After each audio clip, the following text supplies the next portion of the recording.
Have you ever pondered what happens when a troubled spirit and a young, promising mind cross paths?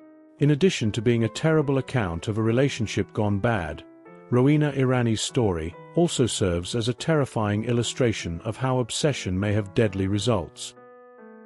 Why was the life of a young lady who showed so much promise and had a promising future so cruelly taken away from her? Why did Dane Owens, who was at first regarded as a family friend, carry out such a horrible deed? The responses to these inquiries show a pattern of possessive and domineering conduct that, regrettably, resulted in a tragedy that was preventable. On February 18, 1994, Rowena Irani was born in Karachi, Pakistan.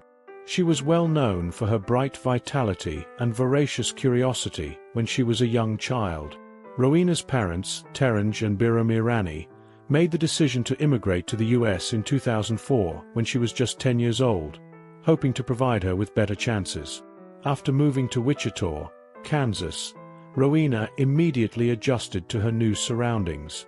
She made an impression on the school by participating in a number of extracurricular activities, such as the drill team and the ROTC program. Rowena fell in love with psychology throughout high school, particularly when it came to working with adolescents. Upon her graduation in 2012, she enrolled at Wichita University with the intention of assisting troubled youth and teens in her career. Her parents were incredibly proud of their daughter for her unwavering pursuit of her ambitions. Rowena got to know Dane Owens, a former soldier with Middle Eastern experience, in the summer of 2016. Dane was coping with the wounds from his combat experience, even though he came from a rich household. Rowena's brother Rushad introduced them, and their friendship soon developed into a loving partnership. But Dane's actions quickly became troublesome. He put pressure on Rowena to further the relationship rapidly, since he was possessive and domineering. He proposed to her a month after they first started dating, saying he wanted to have a family as soon as possible.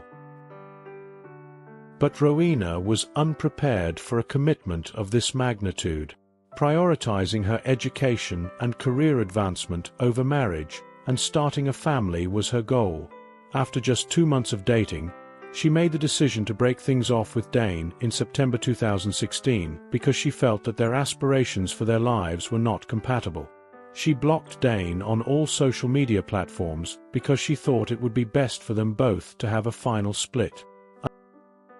Unable to accept the breakup, Dane started bugging Rushad, attempting to gain access to Rowena's brother in order to get his ex-girlfriend back.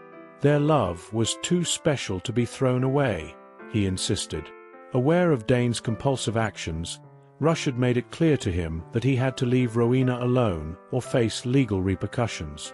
Dane appeared to capitulate in the face of this menace, and the Irani family thought the matter was over.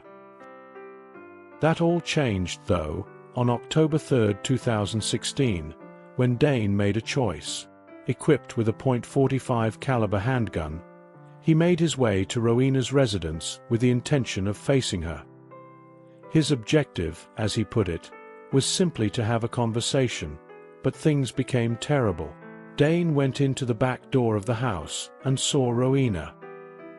He insisted that he unintentionally shot Rowena in the head when he was terrified. Dane left the area without calling for assistance, throwing away Rowena's phone and firearm in different places. When Rowena's mother Teranji returned home from work, she found her dead daughter lying on the floor. The cops were called right away because of how terrible the scene was. On October 4, 2016, Rowena was pronounced dead despite efforts to revive her.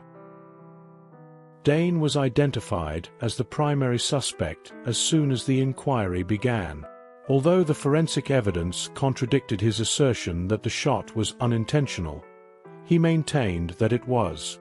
The bullet's trajectory and further proof suggested that the shot was deliberate. In addition, Dane's controlling and possessive actions prior to the crime indicated that he was unable to accept the breakup of the relationship. In October 2018, Dane Owen's trial got underway. The prosecution made a compelling case, claiming that Dane had planned Rowena's murder.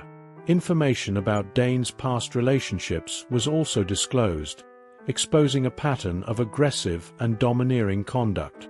Similar stories were shared by ex-girlfriends, who claimed that when he felt rejected, he would turn possessive and menacing. The defense attempted to claim that Dane's post-traumatic stress disorder, PTSD, a result of his military experience, was the reason behind the reflexive shot. The evidence, however, undermined this assertion, particularly the fact that there was no attempt made to help Rowena following the gunshot. After considering the case, the jury decided to convict Dane of first-degree murder. In addition to receiving a 43-month term for violent assault, he was given a life sentence with a chance of release after 25 years. Rowena Irani's tragic passing serves as a sobering reminder of the perils associated with compulsive and domineering behavior. Someone who could not accept the termination of a relationship cruelly interrupted a life full with promises. This instance emphasizes how crucial it is to identify the telltale indications of abuse in relationships and act before it's too late. If you're fascinated by true crime stories that reveal the darkest corners of human nature, don't forget to hit the subscribe button. Stay tuned for more chilling cases, in-depth analysis, and the real stories behind the headlines.